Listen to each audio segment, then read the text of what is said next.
Pangako, isang salitang nagbibigay kasiyahan, subalit nagdudulot ng pighati. Kapag pinangakuan ka ng isang tao, minsan nagagalak ka, at minsan naman nababahala ka kung matutupad ba ito o hindi.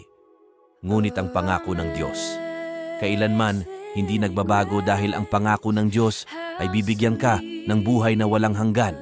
Sinasabi sa John 3 verse 16, sapagkat gayon na lamang ang pagsinta ng Diyos sa sanlibutan na ibinigay niya ang kaniyang bugtong na anak upang ang sinumang sa kaniya'y sumampalataya ay huwag mapahamak kundi magkaroon ng buhay na walang hanggan. Tayo po ay manalangin sa mga sandaling ito na iligtas tayo ng Diyos sa kasalanan at kapahamakan. Diyos amang nasa langit na nagbibigay buhay at pag-asa, aming po pinagpapasalamat ang dakilang pag-ibig na ipinakita ninyo sa amin.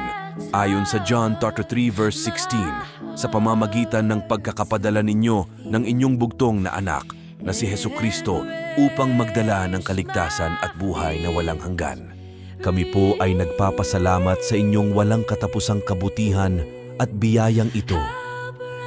Amin pong tinatanggap si Hesukristo bilang aming tagapagligtas at Panginoon. Kami po ay nagmamasid sa kanyang mga aral at sa kanyang biyayang nagdudulot ng kaligtasan. Ipinagdarasal po namin na palakasin ninyo ang aming pananampalataya at pag-ibig sa inyo. Naway gabayan ninyo kami sa aming buhay na maging tapat na mga alagad ni Jesus at magdala ng pagmamahal at liwanag sa aming kapwa. Kami po ay humihiling na maging buhay tapalang sa pamamagitan ng inyong biyayang walang hanggan.